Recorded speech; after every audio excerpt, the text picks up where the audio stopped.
بسم اللہ الرحمن الرحیم۔ السلام علیکم ورحمۃ اللہ وبرکاتہ۔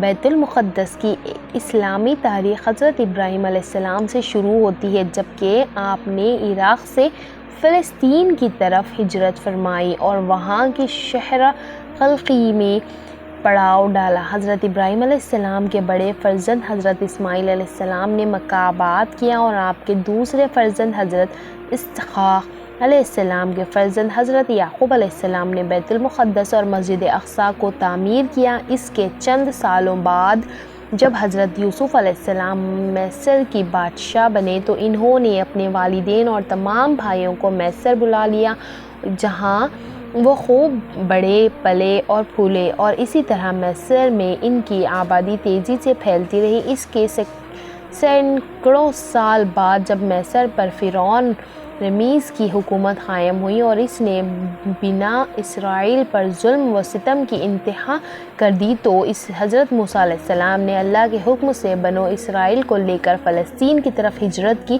فرعون نے ان کا پیچھا کیا لیکن بحر احمر میں ڈوب گیا۔ فلسطین آ کر بنو اسرائیل نے طرح طرح کی نافرمانیاں شروع کر دیں، جس کی وجہ سے اللہ تعالیٰ نے انہیں وادی طیٰ میں 40 سال تک کے لیے بھٹکا دیا۔ اسی دوران حضرت موسیٰ علیہ السلام اور حضرت ہارون علیہ السلام ممالکہ جو اس وقت بیت المقدس پر قبضہ تھے، جس جنگ کی اور بیت المقدس کے علاقے کو فتح کیا، اور ان کے بعد حضرت طلحہ کی قیادت میں ایک جنگ لڑی گئی جس میں حضرت داؤد علیہ السلام نے جالوت کو قتل کیا، اور اس کی طرح فلسطین کے سارے علاقے پر حضرت طلحہ کی حکومت قائم ہوئی۔ طلحہ علیہ السلام کے بعد حضرت داؤد علیہ السلام بادشاہ بنے اور ان کے بعد ان کی فرزند حضرت سلیمان علیہ السلام کی زبردست حکومت فلسطین کے پورے علاقے پر قائم ہو گئی، لیکن حضرت سلیمان علیہ السلام کے بعد ان کا بیٹا بادشاہ بنا اور انتہائی عیاش اور بد کا کردار تھا۔ اس نے اپنی قوم میں بے حیائی، بت پرستی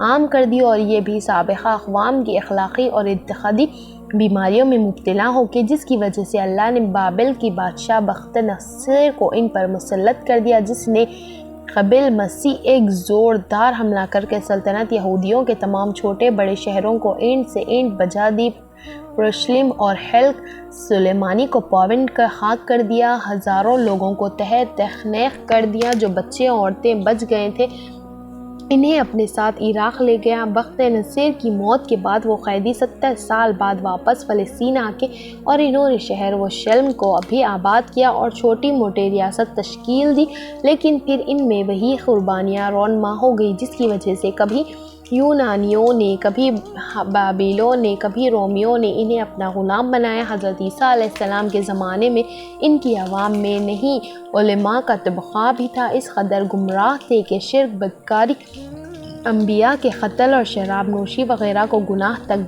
بھی نہیں سمجھتا۔ ان یہودی علماء، ربیوں اور فرشیوں نے حضرت عیسیٰ علیہ السلام کو قید کرانے اور پھر سولی چڑھانے کے لیے طرح طرح کی سازشیں اور کسی قدرین حرکتیں کیں۔ اس کی کچھ تفصیل موجود ہے، انجیلوں میں بھی مل سکتے ہیں۔ حضرت عیسیٰ علیہ السلام کی رفع سما کے بعد سن 70 سال میں اللہ تعالیٰ نے ان پر رومی حاکم ٹائٹس کی مسلط کی دیا، جس نے 1,33,000 یہودیوں کو قتل کر دیا، 67,000 کے قریب غلام بنا لیے، درندوں کے سامنے کھانے کے لیے ڈالا گیا۔ اٹلی میں یونان کو ایمریٹس ان یہودیاں غلاموں کو نشانہ درست کرنے کے لیے لٹکایا گیا۔ پرشین اور ہیکل سلیمانی کو اینٹ سے اینٹ بجا دی گئی۔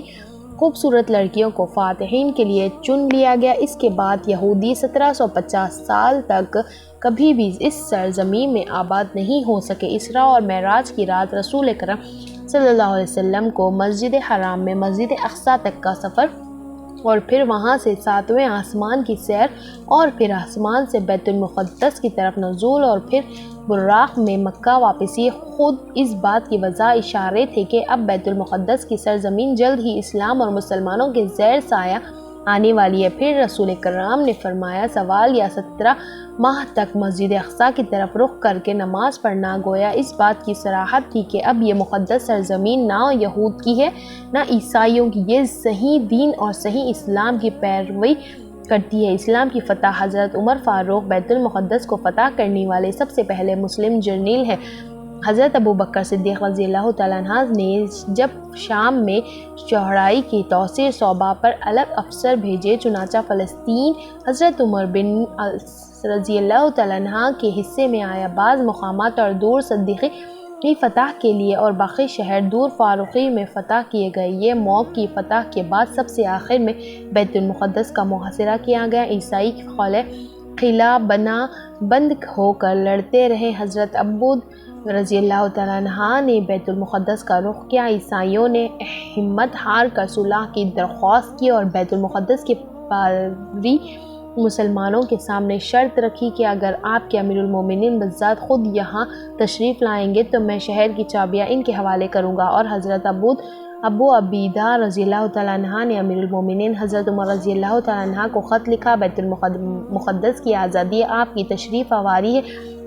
موقف امیر المومنین کو اطلاع ملی تو آپ نے بعد از مشورت حضرت علی رضی اللہ تعالیٰ عنہ کو اپنا نائب مقرر کر کے رجب 16 ہجری میں مدینہ منورہ سے بیت المقدس کے لیے روانہ ہوئے۔ ابن اسیر رحمۃ اللہ علیہ رحمت کہ یہ سفر انتہائی سادہ تھا۔ ایک اونٹنی، اس پر 2 تھیلے، ایک میں ستو دوسرے میں کھجوریں، ساتھ ہی پانی سے بھرا ایک مشقرہ۔ طویل سفر کی پیش نظر ایک غلام ساتھ رکھا اور آغاز سفر پر اسے کہا کہ یہ نہ سوچو میں سوار پر آرام سے سفر کرتا رہوں گا اور تم پیدل چلتے رہو گے، یہ انصاف خلاف ہے۔ دوران سفر مسلمانوں کے خلاف اور غلام باری باری اونٹ پر سواری کرتے رہے۔ مقام چابیاں میں عمل حکومت نے آپ کے استقبال کیا اور سب کی حیرت گم ہو گئی۔ اس وقت غلام اونٹ پر سوار تھے اور امیر المومنین خود پیدل تھے اور اونٹ کی مہار آپ کے